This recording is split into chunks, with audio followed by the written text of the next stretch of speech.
नमस्ते दोस्तों, स्वागत है आपका हमारे यूट्यूब चैनल पर। मेरा नाम है प्रियांशु और आज के इस वीडियो में हम क्लास 10th का रियल नंबर यानी वास्तविक संख्या को पढ़ेंगे।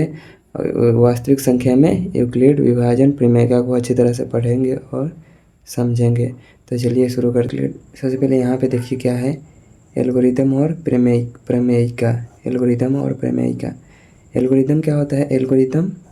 एल्गोरिदम सुपरिभाषित चरणों की एक श्रृंखला होती है।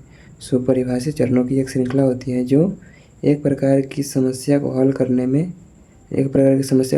की एक प्रक्रिया है या विधि है। मतलब एल्गोरिदम सुपरिभाषित चरणों की एक श्रृंखला होती है जो एक प्रकार की समस्या को हल करने की एक प्रक्रिया या विधि प्रदान करती है। देखिए यहाँ पे सबसे सिंपल भाषा में देखिए इसको। एल्गोरिदम क्या होता है? किसी समस्या को हल करने के लिए बनाए गए स्टेप बाय स्टेप नियम, है ना। यहाँ अगर वहाँ पे समझ में नहीं आती, यहाँ पे देखिए क्या लिखा है, किसी समस्या को हल करने के लिए बनाए गए क्रमबद्ध मतलब स्टेप बाय स्टेप नियम। अगर जैसे कि मान लीजिए आपको चाय बनाना है ना, आपको चाय बनाना एक समस्या है, तो इसको हल करने के लिए क्या करना पड़ेगा? पहले गैस जलाना पड़ेगा, फिर उसके बाद उसमें दूध रखना होगा, फिर चीनी डालेंगे, फिर चाय पत्ती रखेंगे उसमें, चाय पत्ती, फिर उसके बाद चाय को छानेंगे तब पिएंगे, ऐसे है ना। इसे स्टेप बाय स्टेप कर रहे हैं ना। इसी को मतलब चाय बनाने एक समस्या है तो इसको दूर करने के लिए स्टेप बाय स्टेप नियम को उपयोग करेंगे। इसी को बोलते हैं एल्गोरिथम। सुपरिभाषित मतलब क्या होता है? सुपरिभाषित मतलब सभी के लिए समान हो। कोई भी चाय बनाएगा तो ऐसे ही बनाएगा, गैस चालू करेगा, दूध चीनी डालेगा, उसमें चाय पत्ती, उसके बाद चाय छानेगा, उसके बाद पिएगा, है ना। ऐसे ही सुपरिभाषित मतलब क्या होता है? सुपरिभाषित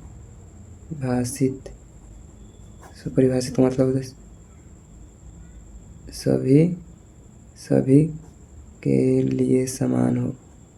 सभी के लिए समान हो। अगर आप कहिएगा सुपरिभाषित कौन नहीं है, अगर आपसे हम पूछे कि 5 सबसे अच्छे खिलाड़ी का नाम बताओ, तो कोई सबका अलग अलग इसमें आंसर होगा। सबका जो पसंद होगा सबका वो ही आंसर होगा। अब कोई कहेगा हार्दिक पांड्या है, कोई कहेगा रोहित शर्मा है, कोई कहेगा मोहम्मद शमी है, कोई कहेगा महेंद्र सिंह धोनी है, कोई कहेगा विराट कोहली है, ऐसे ही कोई कहेगा युवराज सिंह है। ऐसे ही बहुत सारे खिलाड़ी हैं, सब जिसको जो पसंद है वो नाम लेगा। इसलिए ये सुपरिभाषित नहीं है, ये सुपरिभाषित मतलब सबके लिए समान हो।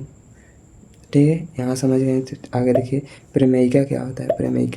प्रमेयिका एक सिद्ध किया हुआ कथन होता है। मतलब प्रमेयिका एक सिद्ध किया हुआ कथन होता है और एक अन्य कथन को सिद्ध करने में इसका प्रयोग करते हैं। यहाँ पे देखिए सबसे सिंपल भाषा में किसी बड़े प्रमेय को मतलब कोई भी बड़ी समस्या को सिद्ध करने में मदद करने वाली छोटा कथन, मतलब कोई भी बड़े प्रमेय को सिद्ध करने में मदद करने वाली छोटा कथन।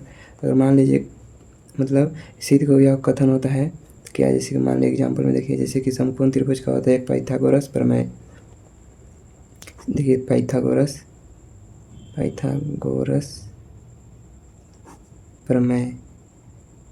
प्रमेय होता है ना। या तो सिद्ध किया होता है क्या होता है, h स्क्वायर बराबर कर्ण स्क्वायर बराबर लंब स्क्वायर प्लस आधार स्क्वायर। ये सिद्ध किया हुआ कथन इसको जहाँ ज़रूरत हो तो वहाँ काम में लेते हैं। ऐसे ही क्या बोलते हैं, प्रमेयिका है। यह सिद्ध किया हुआ कथन होता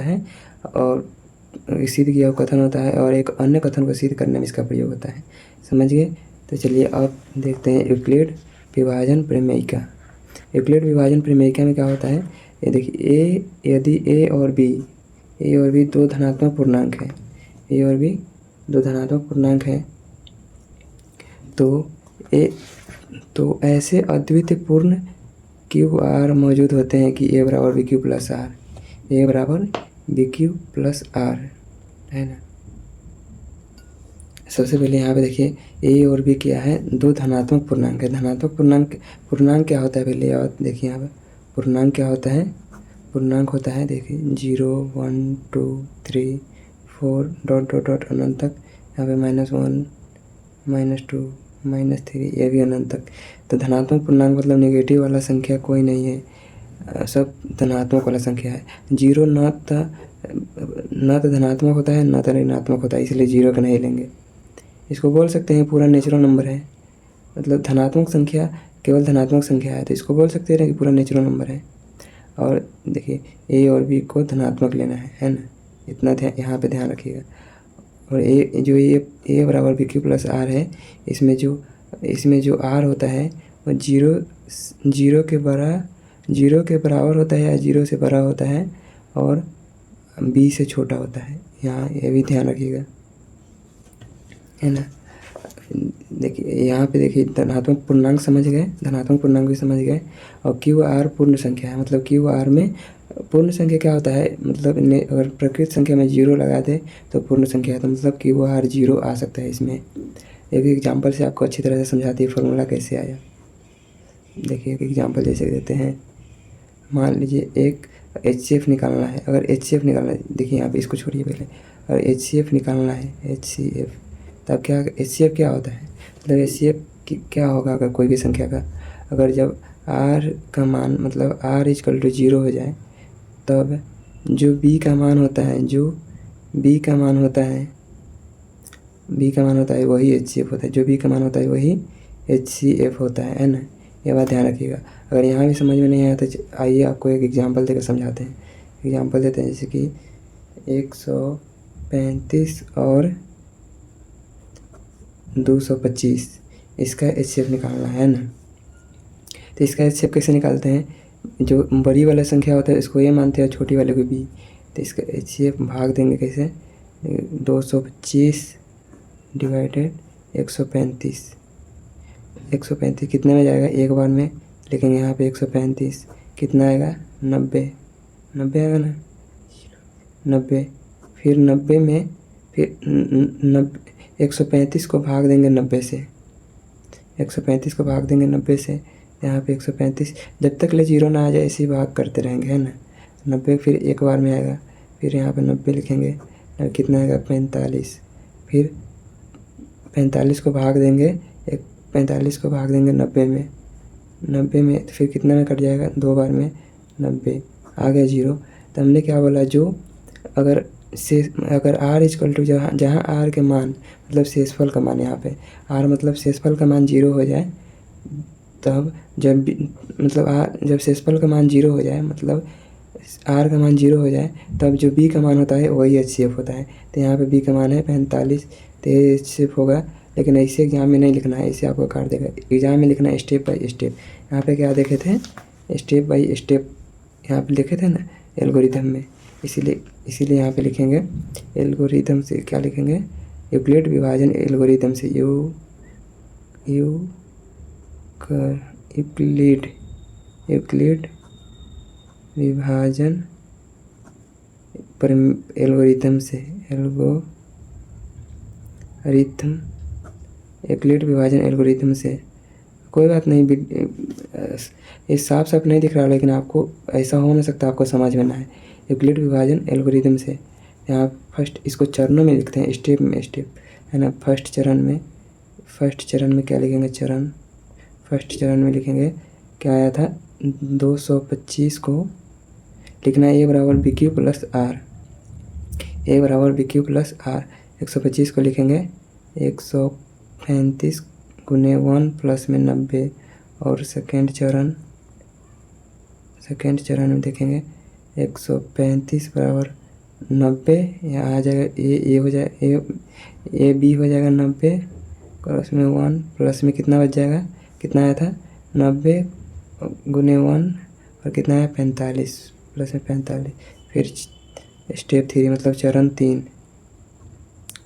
3 कितना है 90 बराबर 90, फिर कितना 45 गुने 2 प्लस में 0। तो लिखेंगे अतः 135 और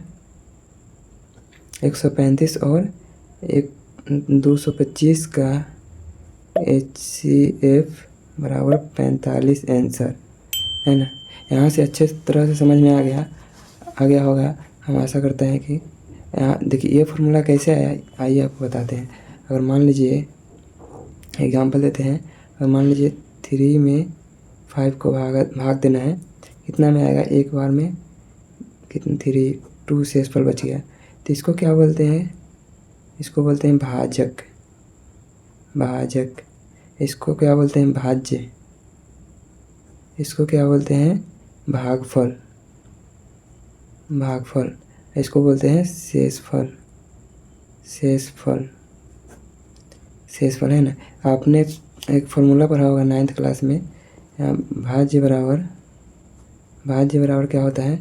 भाजक गुने भागफल प्लस शेषफल।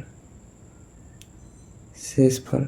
तो इसको भाज्य को बोलते हैं ए, इसको शॉर्ट में लिखते हैं ए, इसका इंग्लिश नेम होता है जिसको ए से लिखते हैं, और भाजक को बी से, भागफल को क्यू से, और शेषफल को आर से। तो इसको भाज्य को बोलेंगे ए बराबर भाजक को बी, इसको भागफल को क्यू प्लस में आर। आ गया ए बराबर बी क्यू प्लस में आर। ऐसे लिखे या फिर ऐसे लिखे, बात बराबर ही है ना।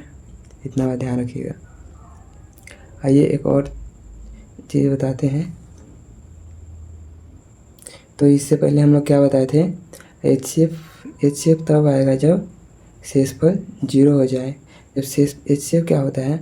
HCF यहाँ पे ध्यान रखिएगा, HCF जब R मतलब शेषफल 0 हो जाए तब जो B का मान होता है, माने भाजक का मान होता है, वही HCF होता है। यह बात ध्यान रखिएगा, है ना। बस आपका 1 नंबर भी नहीं कटेगा। ऐसे ही स्टेप बाय स्टेप लिखिएगा। इसको रफ में ऐसे ही बना सकते हैं बगल में, और उसके बाद ये बना सकते हैं। 1 नंबर भी नहीं कटेगा, सीधे एग्जामिनर 2 नंबर दे के चलते रहेगा।